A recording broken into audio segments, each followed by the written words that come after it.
What's up and happy Friday. This is your host Non-Fungible TC, Non-Fungible today and Non-Fungible tomorrow. And the market is actually tanking right now. And if you made it so far, congratulations. This was a indeed very, very volatile week. You do have the CPI numbers coming out this week, the FOMC interest rate hike, and also actually today is actually third witching. So I will share more about why the market tanked and what does it mean moving forward. So as you can see, the traditional markets in Asia kind of traded lower as recession fear growth. Same for Europe.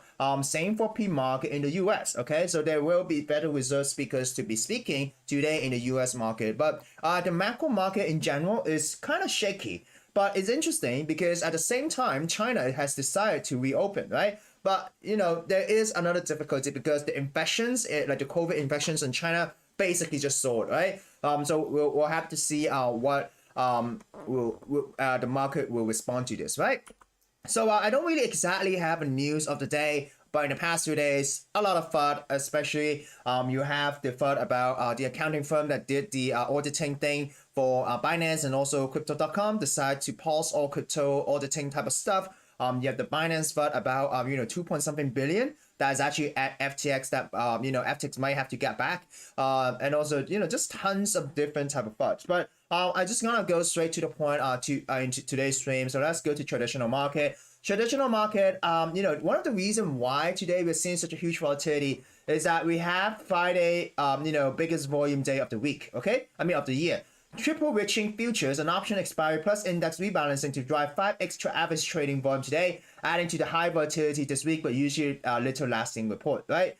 Impact. So what happened is that actually today there's a lot of trades that has to be closed. And also the futures and option expiry, we have one of the biggest one here because it is the end of this year, right? So a lot of trades are actually being closed, and usually when that happens, the market tends to be very volatile, and as a result, we do see the dump, right? We do see this huge dump downwards, right? So market cap 827 billion. If you look at this, down futures down 350 points, S&P 500 futures down 1%, Nasdaq futures down 0.7%, right? So you do see all of the future index are down because people are closing the trades and stuff like that. We do have this week some US flash service PMI, so expect more volatility in around 3 hours time. So this will show you some inflation indexes, but in general, the inflation, the CPI actually came in less hotter than expected, but we do have the Fed raise interest rate, right? So they decided to raise rate by 50 basis point to 4.25 to 4.5, and now it is at the cumulative interest rate hike is actually higher, than in the past, right? So that's the traditional news. Let's go to the cryptocurrency news. If you look at the cryptocurrency news, Bitcoin is now at 70,000. Okay, a huge spike downwards, even though we kind of pumped a bit throughout the CPI numbers announcement and also the FOMC. Ever since the FOMC, the market decided to dump. Same for Ethereum, 1,213 right now. Total crypto market cap 827 billion. But if you do look at our crypto market in terms of stable coins, it is actually up, right? So what it means is that people are now holding stables, right?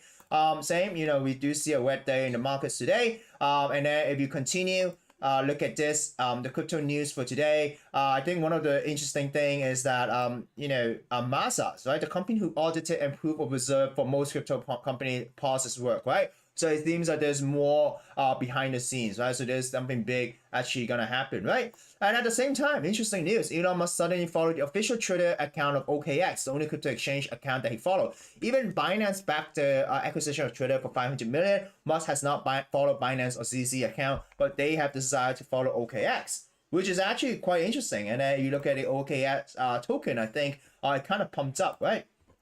So, people do see what, big decision makers in the space are doing and then act accordingly, right? So, another interesting update that we do talk about, the money actually is flowing out of Binance at quite an alarming rate, especially the FUD about the money being stuck at FTX. So, basically, Binance have around 2 billion or 2 million, I think it's 2 billion that is actually with FTX, where there's a chance where if FTX continue the bankruptcy hearing, they need to get back the fund to redistribute in terms of the bankruptcy arrangement, or there's a chance that ZZ, like Binance, will have to give them 2 billion, right? So ZZ kind of mentioned that, and there was kind of thoughts surrounding that. So actually a few days ago, this was actually around 60 something billion. Now we're at 56. Okay, so this is kind of alarming. So money is leaving. We'll see if they're able to get back to confidence. So as I said, this is an important metric to track. Nansen shows that Binance net outflow is 316.3 million in 24 hours. So the inflow is actually 783.8 million with a 1.1 billion outflow, right?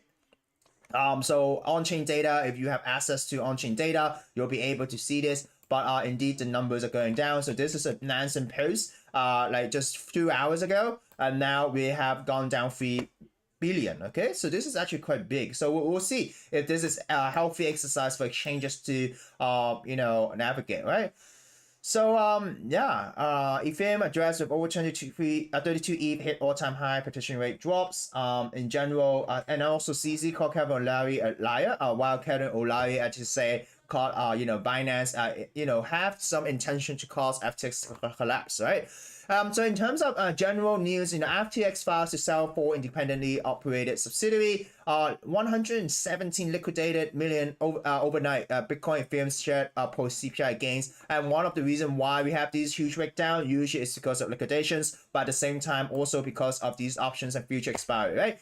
Crypto bank Silvergate hit with class action lawsuit over FTX Alameda dealings, right? Post-merge Ethereum block builder, block native raises 15 million, right?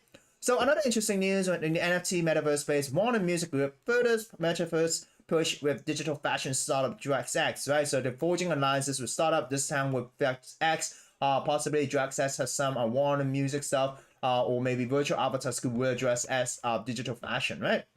So this actually kind of moves to the NFT and metaverse news. So let us move to that as well. The LFG shows that Proof launched Moonbird's background, new ways to customize Moonbird NFT.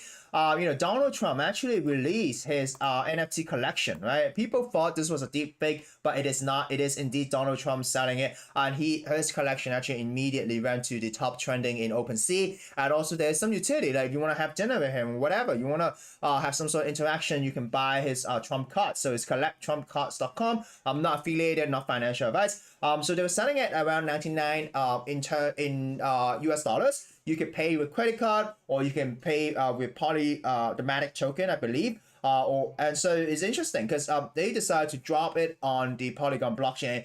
And Donald Trump is saying that, hey, this is digital collectible. It's got like baseball card and stuff like that. So it's actually interesting to see some of the artwork, right? So they have a sweepstake as well. So some of the artwork is actually quite interesting, right? So yeah, some people were memeing saying that, hey, Donald Trump's NFT has more utility than all the other NFTs that you see, right? So people were memeing that. OpenSea added direct support for Ledger Wallet. Animoca announced that Mochaverse, official profile pic NFT designer, strengthening companies ecosystem NFT and major project. Sandbox new partnership with Open Zeppelin. They also partnered with a ad agency, really. So anyways, guys, I think that's it. This week is indeed very volatile. Stay safe, guys, and I hope you enjoyed this episode. Yeah, sorry for pressing the wrong button. If you like the content, remember to like and subscribe. This is your host, Non-Fungible TC, signing out.